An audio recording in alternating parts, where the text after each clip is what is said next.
সে তো অল্প বয়স, হয়তো না বুঝে কথাটা বলছি। হ্যাঁ, বললে বলতেছে যে আমি কোরআন মানি, হাদিস মানি না, নবীর কথা মানি না, নবীর কিছু উল্টা পাল্টা কাজ আছে। নবী যখন মেরাজে গেছে তখন উম্মে হানির ঘর থেকে রাত্রে বাইর হয়ে গেছে।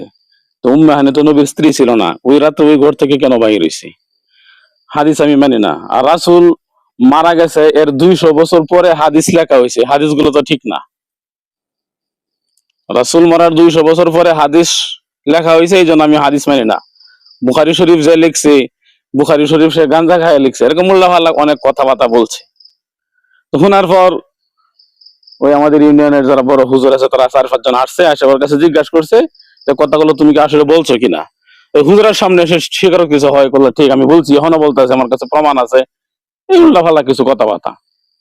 তারপরে হুজুররা যখন গেছে হুজুররা গেহারা বাজার সিদ্ধান্ত করছে, আচ্ছা হ্যাঁ যদি ভুলে বইলা তা হ্যাঁ তার কাছে আমার নতুন করে জিজ্ঞেস করো, হ্যাঁ যদি তওবা করে যে আমি ভুল করে কথাগুলো বলছি, আমি তওবা করবাম, তওবা করলে হয়তো আল্লাহ মাফ করে দিব। তারপরে হুজুরা যখন তার কাছে আবার খবর লয়ে এসে, হ্যাঁ রাজি হয়েছে, ঠিক আছে আমি ভুল করছি। তার বাপও সাথে ছিল, তার বাপও কইতেছে হুজুরা যেটা কইরা তুই মান, তুই কি হাদিস পড়ছস, তুই এত কিছু জানোস কেমনে?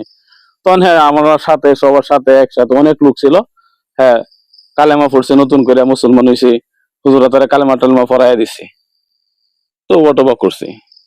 তো জনগণ তো এক জায়গাতে একসাথে 100 জনগণ হলে তো সবার মুখের কথা ঠিক না। কেউ কইতেছে না এটা বিচার হয়েছে না, কেউ কইছে না বিচার হয়েছে।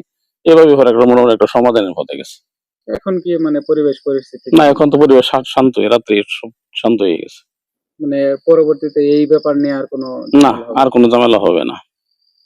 আপনার মানে যারা বিচার সালিসে ছিল এরকম 1-2 জনের নাম বলেন এবং তারা কি সমাধান দিয়েছে এটা আরেকটু যদি বলতেন। এই যে বিচারের প্রধান বিচার যারা করছে মাওলানা মোবারক হোসেন শিকারপুর, আমাদের সরাব মেম্বারের ভাই, পরে মাওলানা আবুল কাশেম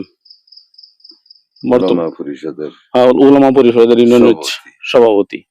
ওনারা থেকে বিষয়টা হ্যাঁ সমাধান করে দিচ্ছে। আমাদের যে বর্তমান এমপি সাহেব আছে, এমপি সাহেবের কাছের লোক, উনি সমাধান করছে। না এই ব্যাপার নিয়ে ভবিষ্যৎ আর কোনো যাতে উল্টা পাল্টা না হয়, ছেলের বইলা দেওয়া হয়েছে যে তুমি যারা করছো ভুল করছো, তোবা করছো, যেহেতু তুমি আজকার পরে তার এই সমস্ত কোনো কথাবার্তা বলবা না। আমার নাম হচ্ছে মাওলানা আরিফ রব্বানী। আপনি ওই দরবারে ছিলেন? আমি দরবারে ছিলাম, বালিকা বাজারে ব্যবসা করি। আবু সাইদের সাথে কিছুক্ষণ আগে বাজারও দোকান লইছি। আপনার গা এই গোলাম রব্বানী, মোবারক হোসেন, আবুল কাশেম, তারা এটা সংশোধন কইরা দিচ্ছে। এরপরে আর আমার ছেলে বাড়িতে আইছে না, আবু সাইদ বাড়িতে আইছে না। আবু সাইদের পরে কি কথা হয়েছে আপনাদের? না, আবু সাইদের লগে এরপরে আর কথা হইছে না। আবু সাইদ হেরা ই কইরা বিচার টিচার কইরা হেরাই সংশোধন কইরা দিচ্ছে। মানে এখন আপনাদের আর কোনো ভয় নাই? না, এখন আর আমরা কেন ভয় নাই। আপনার নামটা বলেন তো? আমার নাম মোসাম্মদ রাশিদা খাতুন। বাজারে একটু গন্ডগোল হয়েছে, গন্ডগোল করার কারণে তারা যে ওলামা পরিষদের যারা লোক আছেন, মোবারক হোসেন, আবুল কাশেম,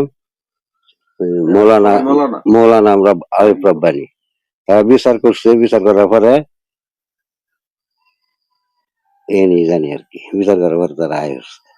মূলত বিষয়টা ছেলেটা হয়তো 1-2টা কথা ভুল বলছে, ভুল বলার পরে ছেলেটা আবার কোরআনে হাফেজ, মাদ্রাসায় পড়ছে সরেজমি পর্যন্ত, ওই কাশেম হুজুর তার হুজুর।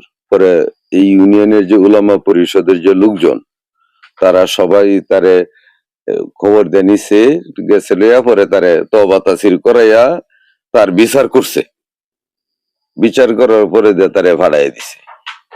অন্য তো আর আমরা তো আর অন্য কোনো কিছু জানি না, এইটুকি। হের পরে আর ছেলে আর বাড়িতে আসে নাই। আমার নাম জয়নাল উদ্দিন। আপনি আবু সাইদের কি হন? চাচা।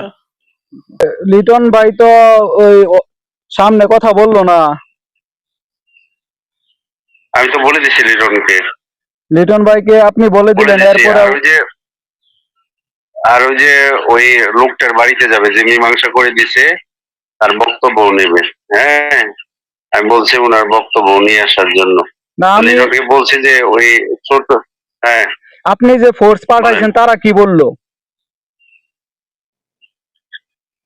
আপনি তো ওইখানে গেছেন, আপনি নিজেই নিউজ করেন, সমস্যা কি আছে রে ভাই? না জি জি জি ভাই, নিউজ নিয়ে আসেন। লিটনকে বলছি আপনার বক্তব্য দিয়ে দেওয়ার জন্য। লিটন ভাই তো লিটনকে আপনার জিজ্ঞেস করেন। তাহলে তো লিটন ভাই তো আপনার কথাটা ভাই মানলো না, উনি তো হাই কমান্ড মানলো না আচ্ছা, আমাকে সে সে তার বারবার। তার- সে তার তার বিষয় তার বিষয় সে করুক। আপনি আপনারটা করেন, অসুবিধা নেই। ওই যে ওই লোকের বাড়িতে যাবে, যে লোক এটা মীমাংসা করে দিছে, তার বক্তব্য উনি আসবে। লিটন, সমস্যা নেই, ঠিক আছে ভাই, ঠিক আছে। হ্যাঁ, ওই যে ওই লোকটার বাড়িতে যাবে, বাড়িতে যে মীমাংসা করে দিছে, যে তওবা পড়াইছে, তার বক্তব্যটাও নেবে। না আমার এটা নেন, ওসি হিসাবে আমার বক্তব্য দিয়ে দেন যে ওসি বলছে পরিস্থিতি স্বাভাবিক আছে, এটা সন্ধ্যার সময় মীমাংসা হয়ে গেছে।